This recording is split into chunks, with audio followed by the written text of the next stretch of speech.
So Dad, maraming gusto maging senador ngayon 2025. Ngayon, sino naman yung mga noteworthy o mga kahanga-hangang mga senatoriables ngayon 2025? Una dyan si Secretary Benhur Abalos kasi kung titingnan mo, napakahaba ng record niya ng public service at the same time may napakita niya na matatag siya, mababa yung kalooban niya. So yun yung mga nakikita ko, no? O, tsaka maraming mga nagsasabi sa lipunan na si Secretary Benhur Abalos napakaganda daw ng kanyang leadership. Meron siyang wisdom at pasensya, hindi siya padalos-dalos at marami talagang humahanga sa kanyang leadership at maganda mga feedback niya sa community, especially not only in Mandaluyong but all over the Philippines, ano? Oh, kung titingnan natin, no, nung siya naging sekretary ng DILG, napakita naman niya na yung ginawa niya ng paraan na malinis niya yung mga kapulisan, no? Inaayos niya ng maayos yun at nakita natin na hindi siya nangimi, hindi siya natakot na sibakin o alisin o isaintabi yung mga ibang matataas na posisyon na pulis na sa tingin niya hindi nakakagawa ng maganda sa lipunan, no? So, naging matatag siya sa ganung kanyang paninindigan na isaayos yung mga pamamaraan ng kapulisan, no? Na ang kapulisan hindi kalaban ng lipunan kung hindi katuwang, kaagapay at matatakbuhan ng mga mamayan, no? So naipakita niya 'yon sa kanyang pamumuno, no? At yung naipakita rin niya kahit na nung kinaon niya o sinundo niya si Alice Go, bagamat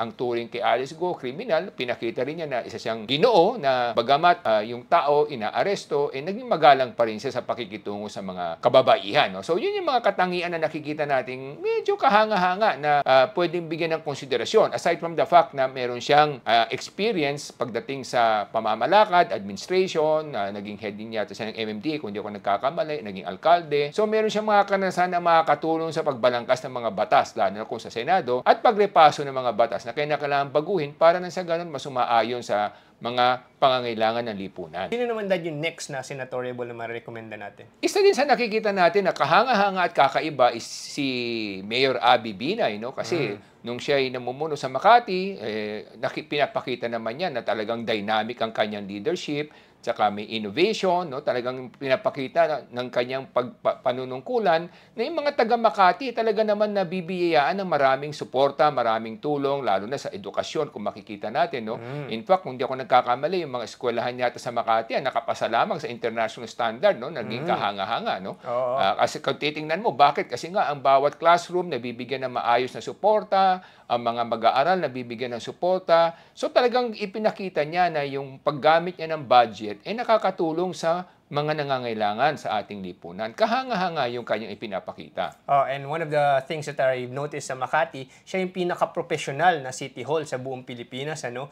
Kasi una naipakita nila na sila lang sa Pilipinas ang pumapasa ang mga bata nila sa PISA or sa educational standards ng international rankings, no? Kasi maganda ang suporta sa tutorial and mga needs ng kanilang mga kabataan. Second, yung mga transparency and pro-business policy nila, no? Kaya kung makikita mo sa Makati, talagang napakarami mga employment dito. In fact, ang mga naikinabang sa Makati, hindi lang mga taga Makati. In fact, mga galing Manila, Quezon City, Mandaluyong, kung saan sa mga karatig ng mga cities, ay naghahanap ng mga employment sa Makati kasi napaka-pro-business ng kanilang mga policy. Gusto nila lumago yung mga negosyo para pag lumago yung negosyo, dadami yung mga jobs na maipoprovide. So maganda yung job generation ng mga ideas and direction ni Mayor Abby Binay. Kaya napakaganda kung may pamahagi to for the entire country kung maging senador siya. Kung titingnan natin, no, napakarami siyang proyektong nilunsad. No? Kung makikita mo na pati mga subway project, sinimulan niya, kahit na very challenging to, napakahirap gawin. No? Kasi nga naman, kung merong mga ganyan transportation, transport system na makakatulong sa mga manggagawa, sa mga mamayan, mas dadami ang mga mamumuhunan dito sa Makati at mas lalong tataas ang kita ng Makati. At yung nga, katulad na nabanggit ko, no, yung mga budget nila nagagamit talaga sa tama. No? In fact, maraming ang naiinggit o gustong gumaya sa Makati, no? Kasi makikita natin, meron silang mga Makati Send Card na kakaiba, no? Na natutulungan ng lahat ng mga nangangailangan ng gamot sa mga hospital at sa mga iba pang mga pangangailangan ng mamamayan. So talagang, kumbaga, napakaganda ng pag-aalaga niya sa mga mamamayan ng Makati. Kaya nga, naging kahanga-hanga siya sa marami. Kaya kung hindi ako nagkakamali, natapos niya yung 3 terms niya, no? 3 beses siyang lumahok na pagka-mayor at 3 beses siyang nanalo. So that's yun naman yung next na may recommend natin bilang senatoriable. Well, siguro ang next yan would be si Francis Pangilinan, no? Si Kiko Pangilinan. Kasi nga, una, ang tagal rin niya naging senador, no? I think, kung hindi ako nagkakamali, naka 3 terms yata siyang naging senador at bukod sa being isang abogado rin na napakahusay niya sa pagdating sa pagbalangkas ng batas, na ipakita naman niya na naging patas siya, no, sa kanyang pamamaraan, no, sa kanyang pagbalangkas ng batas, sa kanyang pagiging senador. Napakita rin naman niya na hindi lang karanasan ang kanyang binabahagi, kundi yung kanyang katarungan, no, yung makatarungan siya sa kanyang pagbalangkas ng mga batas, no, binabalanse niya, nakita natin. Kaya nga kahit na papaano, naka 3 terms siya, kung hindi ako nagkakamali, tapos tumakbong vice president niya, pero hindi lamang pinalad. Pero siyempre, mas maganda kung makakabalik din siya kasi at least maibabahagi niya yung kanyang mga kaalaman doon sa mga nakakabatang mga senador o mga bagong papasok na senador.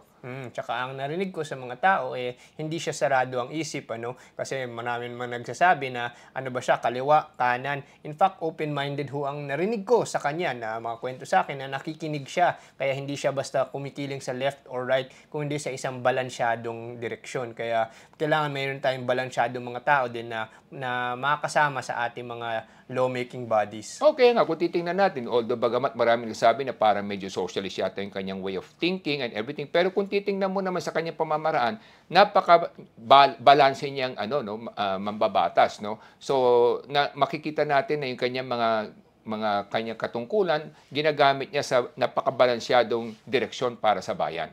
So yun yung mga noteworthy senatoriables na mapag-uusapan at may rekomenda namin sa inyo. Ako nga pala si Engineer Morgan Sai, yung coach ng bayan. Ako naman po si Michael Sai, yung dad ng bayan.